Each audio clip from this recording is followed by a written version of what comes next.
Welcome back to Rider Rundown. Welcome back, Rise fam. I got a new guest here with me, so why don't you introduce yourself? My name's Tucker.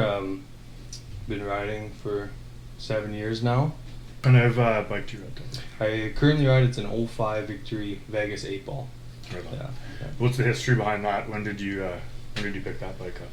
So I got my license July 7 years ago, and I believe it was the next year my parents helped me with it. We found it in a neighboring town nearby. It was a good price, and we kind of knew the guy, so he gave us an even better price, so got it for a good price, and I've been riding that ever since. Sick. Yeah. So kind of like barn find, or like Not- better than that? Not overly. The Just guy kind of had like it. He had it in baby? his garage, yeah. Like his buddy who had it passed away, so he kept it and I see. in pretty good condition, just didn't really ride, so he Awesome. wanted to get rid of it. So I know that you said that you've been riding for 7 years. Yeah. What influenced you to start riding? Like, what was the reason why you said, hey, I need to learn how to do this?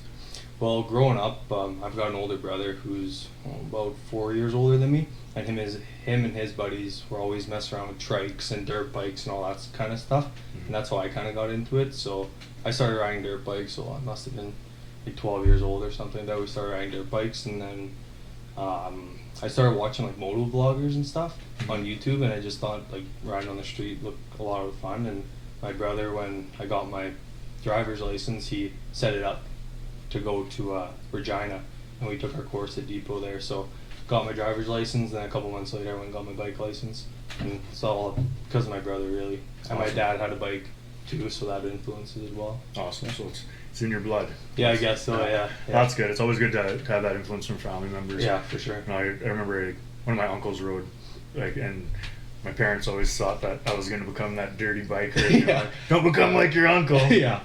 There we are. Exactly, yeah. Whether it be a short rip around the block or kind of a long haul, what kind of rider are you? What are you geared toward? You know, what's your perfect day? You know, I don't mind long rides, probably less than 2 hours because my ass gets so damn sore. But I just love ripping around the city, man. Like anywhere there's pavement, you know what I mean? If it's a highway, I'll go on a highway. Like as long as there's pavement. I'm so used to driving on gravel, so when I get on pavement, I just love it. So just rip around the city, like love cloudy days kind of thing. Throw on some music and just go rip around, get lost, you know. Sweet. So more of like the urban jungle rather than like rural, because you grew up more like dirt bikes, more the rural thing. Yeah, exactly. I'm So kind of it's- done with the whole gravel thing and stuff, so Yeah. I appreciate the pavement. Cool. Yeah. I dig that, man, because that's like, I talk to a lot of people that have sometimes the flip perspective. Yeah. Because I thought, like, as much as we grow up with a lot of like rural Mhm. Saskatchewaners, like there's lots of city boys too. Oh, yeah, And so when they get into riding and they're like, oh, I need to get out on the highways and disappear. Exactly. So it's cool to hear that Yeah, perspective. it's kind of flipped for me, I guess. Hell yeah. So you mentioned on cloudy days when you're riding your bike, you like to pop in some tunes, Yeah. or when you're riding in general, you just like to listen to music. When you go for your ideal ride, or when you're gonna blow off steam or anything like that, what's the band you listen to? What's the song Oh, man. that you hear in your headphones when you're jamming out? You know, I'm kind of a fan of all things. Like sometimes country, but most of the time I'm doing like rock. You know, like bands like Shine Down, like Breaking Benjamin, like them guys. Love Mhm. that kind of stuff. Like Blink 182, Mhm. My Chemical Romance, like all those kind of bands. I just love that kind of stuff. Good stuff. Yeah. So like something that kind of just like keeps you engaged, but like upbeat, like higher energy yeah. stuff. And I've been thinking like Freebird. You know, once in a while you go pop that in there. Yeah, old school stuff. Yeah. Heck yeah, man. Just touch the roots of it, Yeah, and then, exactly. and some pump up stuff. Yeah, I dig that, man. Yeah, I I get have it. a mix. You know, some rap in there too, like whatever. Right on. If you don't mind me asking, what do you use for your audio in your helmet? I've got a so it's a Sena Mini kind of thing. I picked it up a couple years back on Kijiji, and I just earphones go right, or headphones go right into the helmet, and got a mic and just side controls, and it's all Bluetooth. So Awesome. it's super nice and Awesome. super easy. Yeah. I need to go that way, man. I've been Yeah. doing earbuds for too long. Yeah, And no. it's, I don't know. I think that So having you go. the nice big speakers in there is definitely the way to go, man. That is the way to go. And you can Awesome. talk and like answer calls and stuff. It's way better. Yeah, Way nicer, doing yeah. the pack rides, because I know that like we've done rides together. Yeah. Like, we did a ride out to Regina. Yeah. I'll throw a link to that video. We went out and we saw that stunt Yeah. show. And doing rides in the future, it'd be nice to be able to communicate that, because I know that there was, Absolutely, you know, there's only so much hand signals can do. Yeah, And, yeah. like, we're comfortable out on the highway, but being able to like, you know, be like, hey, look at that, or Yeah, like, you yeah. know, like, hey, I need to pull over, take a piss. Exactly. Yeah, Like, guy in the back. You know, you're not leading, you can't really dictate where it's going. So watch out, bro. Drop your speed a little bit. Exactly. With your current riding setup, the current bike that you're riding, what modifications have been done to it? And if you are planning to do any in the future, what modifications do you plan to do? You know, done to it, I don't think I've personally done anything to it. When we picked it up, you know, there's some small things like different pegs, like that sort of stuff. Nothing major. It's pretty stock. For me, what I would do is maybe get rid of some chrome. You know, I've got like chrome pipe and like rims and that sort of stuff.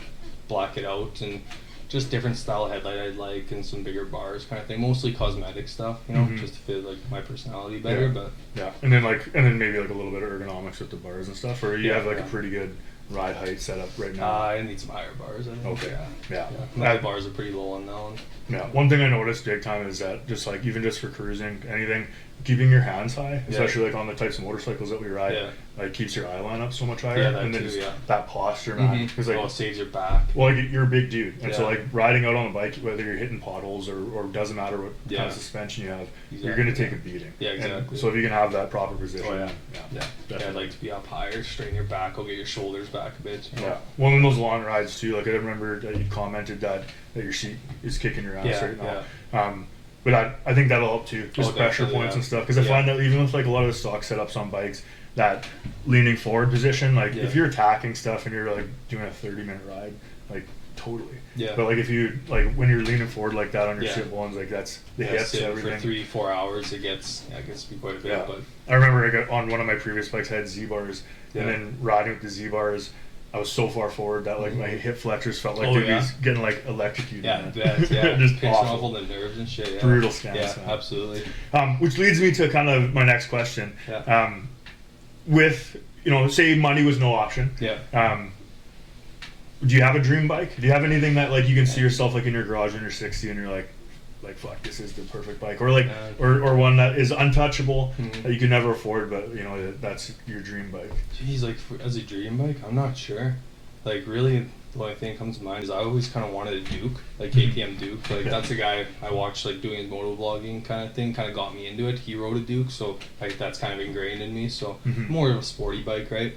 Other than that, like I don't know if I really have a dream bike. I really like the Harley, I think it's a Lowrider S kind of thing, and then like the Indian like Chieftain, like that sort of stuff. I know they're newer bikes. Stuff with like the kind of like integrated fairing and I like the big front fairing, like not a big bat wing, but smaller fairing. And then I like the stripped down back kind of look. Kind of a heavier front end and then less stuff going on. Kind of like a lean tail end. And kind of like where you see like the performance bagger kind of stuff where they strip all the excess weight off. I like that kind of thing. What about like, could you ever see yourself in like on a dual sport or like an adventure bike or something? Yeah, totally. Like I mean, I grew up riding dirt bikes, right? So I'd probably feel pretty at home at one of those. I mean, obviously if I had unlimited money, I'd have probably one of each bike. But adventure bikes, they look sweet. And if I did more kind of off-roading stuff, definitely look into that. That would be really cool. Yeah, I've seen lots of that stuff with the Pan America. Kind of looks rad. I know that like that platform is brand new, and so there's probably bugs they eventually will have to work out. But it's cool to see them kind of pouring stuff into that direction. Yeah, really cool. It's just there's like this weird thing where people think that just because you ride, you have to be in like one bracket. Right. Yeah. And I find that a lot of people that grew up, say, like riding dirt bikes, I had a similar like upbringing. Yeah. And I think that like sends you out. You understand that like everything's valuable with two wheels, right? Like even an enduro, just like a dirt bike with some lights on it. I'd love that, man. Just cruising around the city, even, you know what I mean? Don't even have to go off road. Just the feel of a dirt bike. It'd be sweet to get back on that. Hell yeah. I remember watching Terminator 2 as a kid. Seeing his enduro and being exactly. like, ah! Moving into the 2024 season, I know that I've got lots of goals. I try to kind of just like throw the feelers out, ask as many riders as I know, like, what are your goals for the 2024 season? Honestly, like, just get out and ride. Like, growing up on the farm, I didn't really get to ride as much as I wanted to, and the past couple of years I've been in the city here, like I've gone to ride, so this year I just want to be on the bike just as much as I can, like going to work, groceries, anything, just as much as I can be on the bike, I want to be on it. Get those miles. Yeah, definitely. I find like the more time you spend, like the more like second nature it gets, and with our short riding seasons too, like it's kind of, we get robbed. Finding that utility and like all your everyday stuff is important. Get some bags in there, take it anywhere. I love it. Heck yeah. Saddlebags are where it's at. if you were having a discussion with a new rider that was looking to get into riding, and you had any pointers for them, what would they be? Like if brand new to riding. Man, I would say like just take it slow. You know, I see a lot of guys getting bikes and they're jumping on like 600s, you know, or like 800s, 1,000. Like, you know, grab a 250 and just enjoy it. Right? You don't need to go fast, right? Like, I know a lot of guys get into it because they like the crotch rockets going. Just ease into it. You know, be safe, obviously, right? Mm-hmm. So just ease into it. Get a smaller bike and just have fun. Like, don't be stupid, but have fun. Yeah, feel it out. Yeah, learn those mechanics. Yeah. Go ahead. Yeah, you don't need to rush it. You know what I mean? It'll become second nature, just like riding a bicycle, right? Mm-hmm. So. Yeah. Well, like I find that because we grew up doing things like that, like, you know, riding dirt bikes or riding bikes and playing around. Yeah. You get to experience playing around with the physics of it. Yeah. Because it is so much different. Like the push steering, the gyroscopics of riding, like something with an engine. Yeah. And going that much faster. Mm-hmm. Like it's because we grew up with it. We don't take it for granted, but I find that like people that have had that experience with dirt bikes and other things like progressing. Yeah. I think that's why they transition so easily. Yeah, absolutely. Like, that slow transition. So yeah, it would be harder for a new rider to just jump right into it and get a bike and start riding around the streets here. So Mm-hmm. I would say just take it slow. Mm-hmm. You know, just drive around, you know, back and forth on the street. You know what I mean? Mm-hmm. When you got into it, did you do any type of like riding courses or anything like that, or was it just you had enough experience with well, just the training course, right? Like obviously I drove dirt bikes, so I could operate a clutch, all that stuff. You know, I knew all that. So the course was fairly simple, right? Yeah. Just because I grew up with it. Yeah. But still lots to learn, right? Like just small things, you know. And like now I ride a bike, you know, a dirt bike is hundreds of pounds lighter than what I ride now. Just whip it around. Yeah, so it's a lot different, right? Especially if you're going for a heavy bike, you just gotta, you know, ease into it, I would say. Yeah, take your time. Yeah, absolutely. Learn what you're working with and respect the machine. Absolutely, right? I know that when we've been out on trips in the past, we've stopped into some restaurants, you know, grabbed beers when we're out on the road. What is your ideal food to grab when you're out on a trip? Or like, you know, you're starving, you're rolling into town or some foreign town that you've never been to before. You know, what are you looking for to grab? Oh man, I love like the pubs, right? Like burgers, fries. My thing is wings. Big fan of like dropping by, getting some wings and beer or whatever. That'd be my go-to. Awesome. Yeah. Pints and wings. Yeah, definitely. Deep fried pickles, man. Love them. Classic. Yeah. All the greasy shit. Yeah, well, exactly. Yeah. Definitely. Oh, we'll definitely have to pop out and do some trips to Big Mer's Tavern. Yeah, 100%. Do some trips to some of the local spots and maybe do some adventures to find some new spots. Oh man. I know that we've spoken a bit about doing the camping trips. Yeah. I know we've spoken a bit about getting more of our friends out to do some of the group rides and stuff, and so I'm looking forward to that, man. Oh man, I'm so excited. Yeah, it's gonna be so awesome. Oh, 2024. Yeah. It's gonna be a good season, so stick around, you guys. Yeah, absolutely. There's going to be a ton of new videos coming your way. Thank you so much for coming on, Tucker. I appreciate your input and stuff. And if you have one last thing to say to the viewers, what is it? Just get out there and ride, man. Just book your course. Just go do it. Like, get a cheap bike and just get on the road. You know, just become a part of this. It's so much fun. Yeah. It's so much more than just riding a machine. You know, it's so much more. So just get into it. Yeah. It's a ton of fun. Oh yeah. Awesome, man. Thanks, brother. Appreciate it.